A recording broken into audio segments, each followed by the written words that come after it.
Ito yung sabi dito sa balita ng Philippine Star. Doctors to President Marcos, slow down. Dapat daw maghinay-hinay lang muna yung ating presidente. Kasi di ba sabi ng ating Pangulo, na-diagnose siya ng tinatawag na diverticulitis. Pero ayaw pa rin paawat yung ating Pangulong Bongbong Marcos. O, tingnan ninyo ito. Tinasumpa niya kanina bilang 4-star general, full pledge, PNP chief, si General Nartates. Ayan po, post niya mismo ito mga... Yan ang pinapakalat nila mga kababayan. Kaya sabi dito ni Nards TV 51, grabe talaga itong mga DDS. O NBI, hanapin nyo na po itong DDS na to. Nagpapakalat ng fake news laban sa ating Pangulong BBM.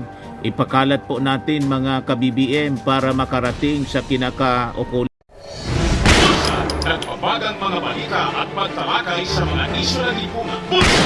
Opinyon, banat at paglalantad sa katotohanan. Bulsa! What you see is what you get. You decide. Hello po mga kababayan, si Dante Maravillas. So i-update ko po kayo mga kababayan sa kalagayan ng ating Pangulo. Ito yung sabi dito sa balita ng Philippine Star. Doctors to President Marcos, slow down. Dapat daw maghinay-hinay lang muna yung ating presidente. Kasi di ba sabi ng ating Pangulo, na-diagnose siya ng tinatawag na diverticulitis. Pero ayaw pa rin paawat yung ating Pangulong Bongbong Marcos. O, tingnan ninyo ito. Tinasumpa niya kanina bilang 4-star general, full pledge, PNP chief, si General Nartates. Ayan po, post niya mismo ito mga kababayan. Bongbong Marcos, 40 minutes ago. The Filipino people expect a PNP that protects our people, upholds the rule of law, and earns the trust through professionalism, discipline, and accountability.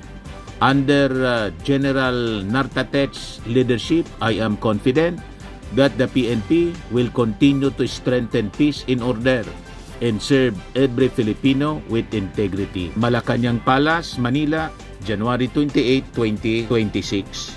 Ayaw paawat yung ating Pangulo, mga kababayan. Marcos swears in Nartates as new PNP chief.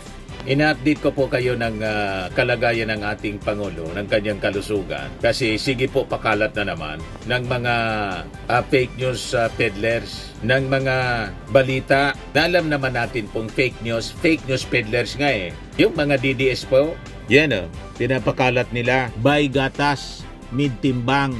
Yan o, picture ni Sarah, RIP BBM Bangang, pati yung condolence po, wrong spelling, sa mga naiwan mong demonyo. Inintay ka na ng tatay mong diktador sa impyerno. Yan ang pinapakalat nila mga kababayan. Kaya sabi dito ni Nards TV 51, grabe talaga itong mga DDS. O NBI, hanapin nyo na po itong DDS na to. Nagpapakalat ng fake news laban sa ating Pangulong BBM. Ipakalat po natin mga ka-BBM para makarating sa kinakaukulan. Binang mga nag-react, sabi ni Del Oro, mga baliw gumagawa niyan. Sabi ni Roland Ramos, desperado na sila, ramdam nila yung bigat ng kakaharapin nilang mga kaso. Yan ang pinapakalat po mga kababayan ng mga DDS. Ganun sila kasama. Ang hilig po nila kapag papakalat ng fake news, yung ating Pangulo, malakas pa po sa kalabaw. Saan ka nakakita na na-diagnose ng diverticulitis? Pagkatapos, sige pa rin yung trabaho kahit may advice yung kanyang doktor na mag-slow down. Yan o, yung ating Pangulo, January 26, President Marcos leads the 7th meeting of the Economy and Development Council at Malacanang on Monday, January 26, 2026. Nung Monday pa lang, yan ang picture po. Pero yung advice ng kanyang doktor, mag-slow down ka na niya muna. Private meetings here for now. He is in good condition and this may be a way to heed the order of his doctor to slow down a bit. Sabi po ni Presidential Communications Undersecretary Claire Castro. Ngayon, kanina, may press briefing uli mga kababayan yung Palasyo Malacanang, si Yossi Castro para i-update tayo ng mga kaganapan dito sa ating bansa. Ito po, panoorin natin yung kanyang press briefing kanina po. Good morning, Yusek. Ma'am, regarding the issue on the House Justice Panel's plan to invite President Bongbong Marcos as a respondent to the hearings on the impeachment complaint, how does the palace view this? Do you see this as something consistent with the Constitution and the established impeachment precedents? Tignan po natin, tignan po na ang trabaho po muna ng House of Representatives kung patungkol po sa sufficiency in form and substance na nasabing mga complaints or rather impeachment complaints. At hintayin lamang po natin kung magkakaroon at magbibigay po sila ng invitation sa ating Pangulo. So, if ever formally invited and if you see that it actually meets the standards and formally invited, will the President personally respond or participate in any way? Depende po yan sa magiging legal team po ng Pangulo kapag kinakailangan na po. Okay, thank you, ma'am. Next question po, Katrina Domingo, ABS-CBN. Undersecretary, confirm lang po namin first if yung data na binigay nyo kahapon with regard to the unemployment and underemployment rate is the year-end data for 2025 or is it just for December 2025? Year on year. Year-on-year November, year-on-year December? November, sa aking pagkakaalam. So, ma'am, pag kinompare po natin sa November 2024 at saka November 2025, which ma'am, sorry check ko lang po yung data. Yung nilabas po kasi ng PSA, November 2025 is 4.4. Ang data nyo po na binigay kahapon is 4.7. Hindi po siya magkatugma ng November. So, is it December or average? Ang detalye po na yan, patungkol dyan, ay hindi po sa akin na ibigay. Yan lang pong inireport ko sa inyo kahapon, yan lang po ang ibinigay sa atin mula sa meeting sa EDC. Sige po. Ma'am, regardless kung year-on-year November or average year-on-year 2024 to 2025 yung comparison, tumaas pa rin po yung rate ng unemployment sa Pilipinas based dun sa data na binigay kahapon na na-raise doon sa economic meeting ng Pangulo sa Malacanang. To what do you attribute the worsening unemployment situation in the Philippines?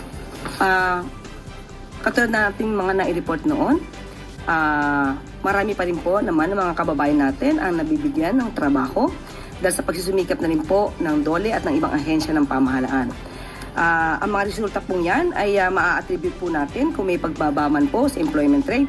Ito po ang sinabi po at akin na pong babanggitin at babasahin. The increase in the unemployment and underemployment rates in 2025 was driven by a combination of weather-related disruptions, sector-specific employment losses, and a rise in labor force participation that temporarily outpaced the economy's capacity to generate sufficient employment. At the same time, typhoons and adverse weather events in the second half of 2025 disrupted economic activity, reduced operating hours, and led to temporary closures in several localities, contributing to job losses and fewer working hours, especially in vulnerable sectors.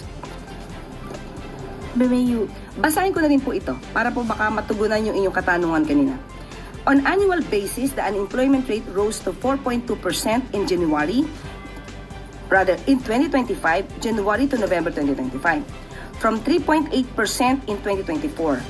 While the underemployment rate increased to 12.3% from 11.9%, indicating softer labor market conditions year on year. The increase, or rather, yun po, yun ang naaayon sa kanilang napag-usapan. Anong sectors po yung pinaka naapektuhan ng unemployment numbers? Okay, according to the report,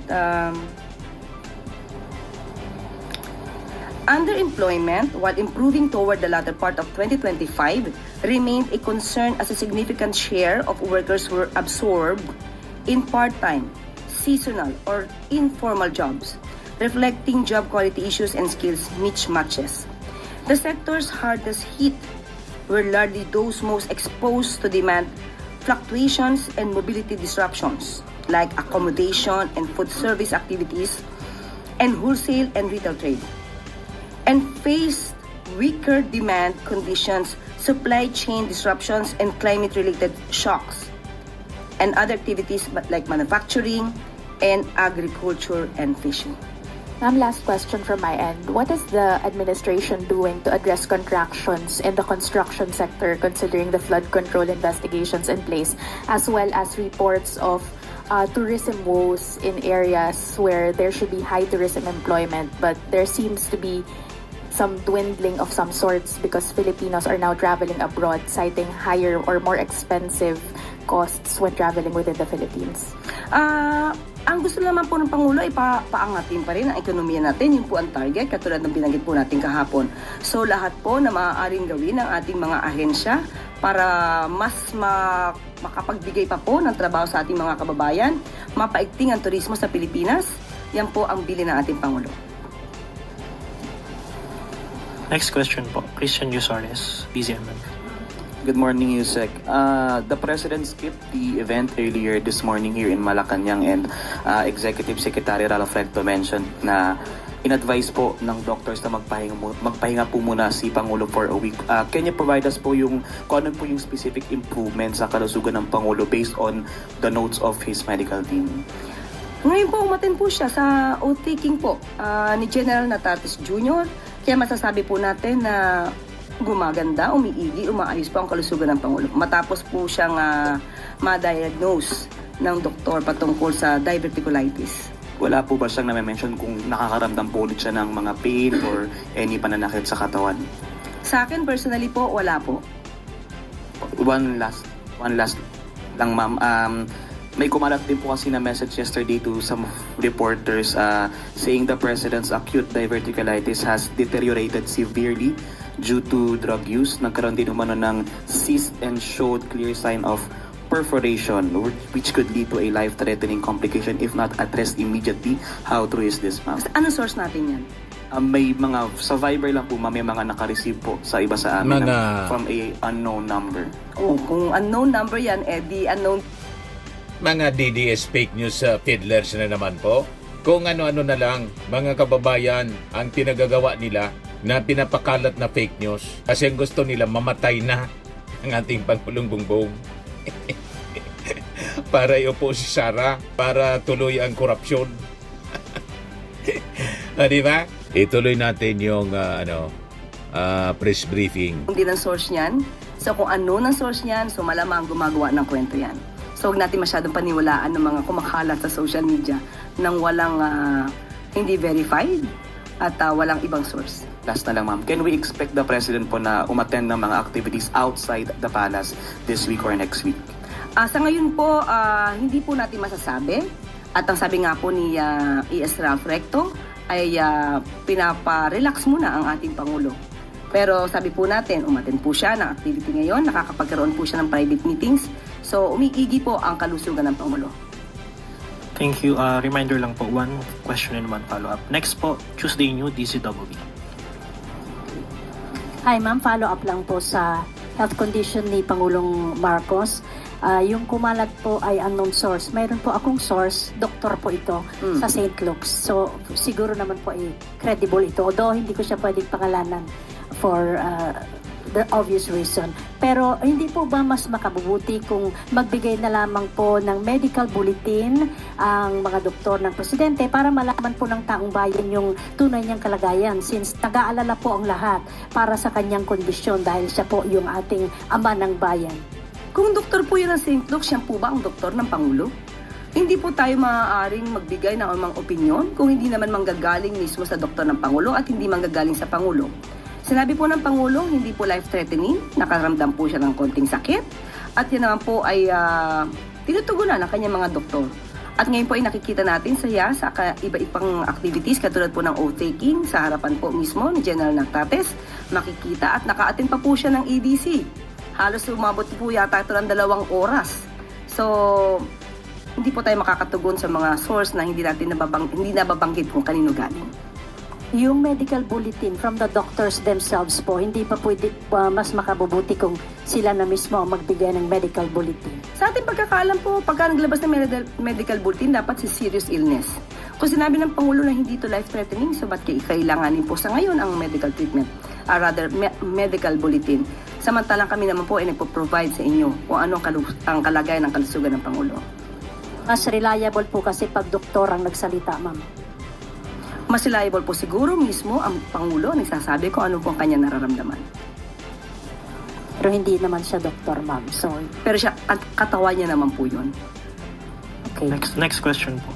Maricel Hali, TV5. Good morning. Ma'am, follow-up. Yesterday you mentioned po na back to normal na yung activities ni PBBM, but it seems that he's still choosing which activities to attend. Una po, paano po pinipili ng Pangulo yung event na dadaluhan niya, and paano natin pagtutugmain yung back to normal?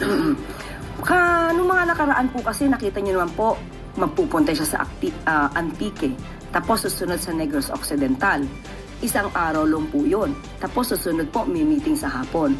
So yun po ang sinasabi ni E.S. Ralph, kailangan medyo hinay-hinay, pero hindi naman po talaga lahat. Hindi po mapapahinto ang Pangulo sa pagtatrabaho kung may kinakailangan po siya na gampanan ng mga private meetings at mga ibang activities katulad po ng EDC meeting. Yan po ay pinupuntahan po ng Pangulo. Kasi, for example, yung kanina, ma'am, within the palace lang naman yung event. So why did the President decide to skip the event kahit na nasa loob lang siya ng palasyo? So ano po yung nagiging factors to decide na okay, pwedeng tumalo dito ang Pangulo, dito wag muna? Nasa prerogative na po ng Pangulo yun. Kung nararamdaman niya po na ito muna ay dapat atinan muna ng mga alter ego ng Pangulo, yun po. Yun naman din po ang in-explain ni E.S. Reflecto. Okay, ma'am. Ayun po. Next question po mula kay Mads Moratilio, Net25.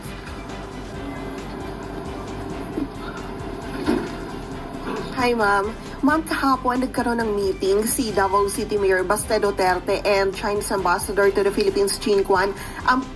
Pwede pong mahingi yung reaksyon ng Malacanang given na may issue ngayon yung Chinese Embassy regarding sa issue ng West Philippine Sea na nagkaroon ng meeting yung anak ng former president. Ano pong reaksyon ng Malacanang dito? Thank you. Wala magiging reaksyon ang Pangulo at ang Palasyo kung ano man ang ginagawa ng mayor ng Davao City. May kasabihan nga na tayo, no? Buntot niya, hila niya. Kung ano pong ginagawa niya, consequence niya po. Wala pong magagawa ang Pangulo sa anumang ginagawa ng anumang mayor, provided na naman ito ay hindi labag sa batas. Huling tanong po, Chloe Hofana, Business World. Morning po, Yusek. How does Malacanang respond to recent downgrades by international institutions, including the ADB, World Bank, S&P Global, and AMRO, of the Philippines' 2025 and 2026 growth outlooks ahead of the release of the full year 2025 GDP figures tomorrow? Actually, natanong mo yan kahapon, kaya ginawa ko ang aking assignment. Okay, tinanong po natin at ito po ang mensahe. And I quote, "The government takes note of the recent downward revisions by international financial institutions to the Philippines fiscal year 2025 GDP growth forecast ahead of the official GDP release. These revisions reflect lingering global uncertainties, tighter financial conditions, and the moderation in domestic activity observed in the third quarter this year. Nonetheless, the Philippine economy grew by 5.0% in the first 3 quarters of 2025, and we acknowledge that more prudent government expenditures, especially on infrastructure due to the flood control scandal, affected growth in the fourth quarter. Nevertheless, the medium-term growth trajectory remains intact, with economic expansion expected to rebound gradually starting in 2026 and strengthen further over the medium term as growth-enhancing reforms take effect." By the way, maliban po dito, nakausap po natin si Secretary Balisacan at maglalabas din po siya bukas ng statement patungkol po dito. Follow-up lang, Yusek. The administration is set to miss its GDP growth target for a fourth time or since PBBM sat po as the president. How is the economic team recalibrating its strategy to achieve this year's target, especially as international bodies underscore the need to solve the flood control scandal for growth to rebound? Well, sabi naman ng Pangulo, pagdadaanan po talaga to dahil pinili po niya na magkaroon ng pag-iimbestiga patungkol po sa mga anomalyang flood control projects. Yan naman din po ang naging factor, isa sa mga factor na naka-apekto sa ating economic growth. At maliban po dyan, sunod-sunod ang paglindol, sunod-sunod ang pagbaha at pag-ulan or rather bagyo. Inasahan ito at muli hindi niya pa rin pahihinto ang pag-iimbestiga tungkol sa maanumalyang flood control project. Pero inutos po niya na mas pagandahin pa po ang ating plano para mas magkaroon ng maraming trabaho, mag-generate ng income, pati po ng mga turismo. Isa lamang po ito sa mga agenda po na gagawin ng ating mga ahensya ng gobyerno. Sorry, last na po, Yusek. So nakita na po ni Pangulo ang full year GDP report for tomorrow. For 2025, iyan po ang re-report bukas ni Secretary RC. Nakita niya na. Opo. Thank you, Yusek. Ma'am, itanong lang rin namin kung may naging reaction po ba si President doon sa yung nakita niya yung report regarding sa GDP. Ito po, aking babasahin. Yan din po ang tinanong nyo kahapon. A slowdown in growth last year and lower projected growth this year are the result of lingering geopolitical tensions and the impact of the flood control issue on disbursement and investment. Once the reforms on budgeting and disbursements and project monitoring initiated last year take ground, and with recent investor-friendly reforms and sound macroeconomic fundamentals, we could expect better GDP growth in the coming periods. Pero ang detalye po nito muli ipapalabas po bukas po ni Secretary RC Balisacan. Firmax Firming and Lifting Cream, pinapahid po sa mga pulses in affected area. Mainam po sa paninigas ng mga kaso-kasuan. Ito naman po, Automax Radiant Serum. Sa mukha naman yung application, anti-aging po siya. You will look 10 years younger than your age. Sa mga cancer patients naman po, baka lang gusto ninyo itong itry. Neng siya red mixed fruit drink. Hindi mo po siya gamot, food supplement siya. Kaya lang, gawa siya mga kababayan sa goji berry. Yung goji berry, may anti-cancer properties.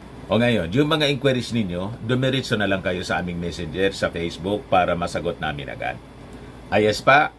Ayos na ayos niya, Mr. Maravilla. Sa mga nagana po ng malinis and spacious fitness gym, pumunta lang po kayo sa aming Colossal Fitness Gym. May Grab car rental din po kami. But anyway, ito po pala yung aming bagong product na binibenta online.